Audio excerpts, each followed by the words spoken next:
રવિવારનો દિવસ હતો. બપોરના 2 વાગ્યા હતા, છતાં અડધી રાત જેટલું અંધારું હતું. આખા સુરતને કાળા વાદળોએ ઘેરી લીધું હતું. ધોધમાર વરસાદ પડી રહ્યો હતો અને ઘોર અંધારામાં આકાશમાં થતી વીજળી વાતાવરણને ભયાનક બનાવી રહી હતી. એનાથી વધુ ભયાનક પરિસ્થિતિ આજે મીરાની હતી. મનમાં એકસાથે કેટલાય પ્રશ્નો થઈ રહ્યા હતા. દિલનું એ દર્દ આંખોમાંથી અશ્રુરૂપે બહાર નીકળી રહ્યું હતું.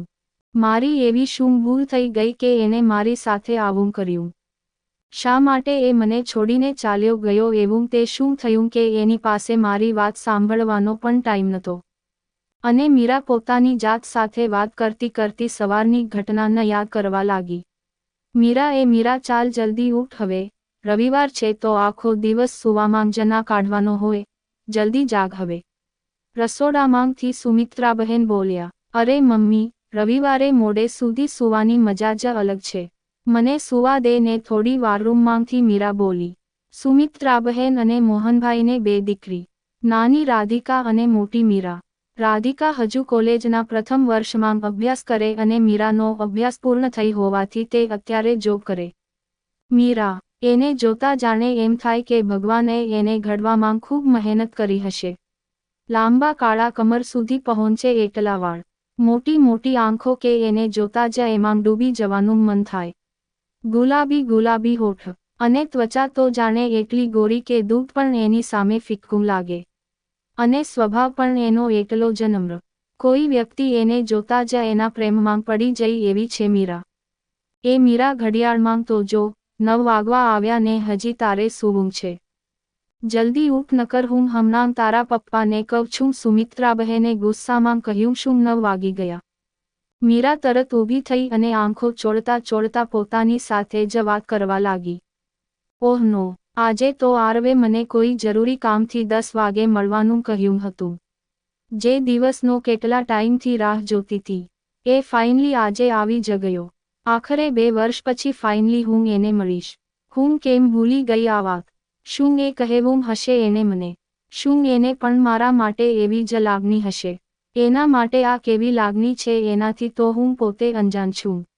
શું એને આ જ વાત કેવી હશે કે કોઈ બીજી વાત કેવી હશે?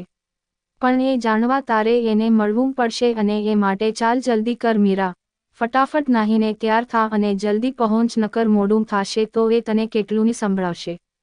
આરવ અને મીરા કોલેજમાં સાથે ભણતા. બસ ત્યારથી બંને એકબીજાના પરિચય માંગાવ્યા. મીરા જાણે સ્વર્ગની અપ્સરા છે તો આરવ પણ એનાથી કમ નથી. એને જોતા જ કોલેજની છોકરીઓ એની દીવાની થઈ ગઈ હતી. પણ આરવ કોઈને ભાવ દેતો નહીં. એ આવી બધી વસ્તુથી દૂર જ રહે. પણ જ્યારે એને પહેલી વાર મીરાને જોઈ ત્યારે એનું હૃદય એક ધબકારો ચૂકી ગયું. આની પહેલા કોઈ પણ છોકરીને જોઈને આવો અહેસાસ નહોતો થયો જેવો મીરાને જોઈને થયો. મીરા ક્લાસની ટોપર હતી એટલે ક્યારેક આરવ કોઈ ટોપિક ના સમજાય તો મીરા પાસે સમજવા જતો અને મીરા પણ એને શીખવાડી દેતી. અને એમ કરતા ધીરે ધીરે બંને ખૂબ સારા મિત્રો બની ગયા. મીરા આરવ પર સૌથી વધુ ભરોસો કરતી અને આરવને પણ મીરા માટે ખૂબ માન અને ઇજ્જત હતી. એ બંનેને ભેગા જોઈ ઘણાને જલન થતી.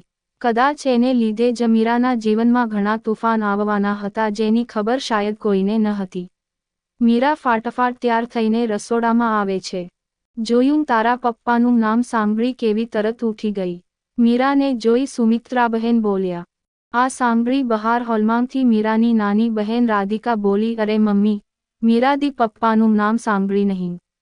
પણ, એ રાધી, તું ચૂપચાપ તારું કામ કર.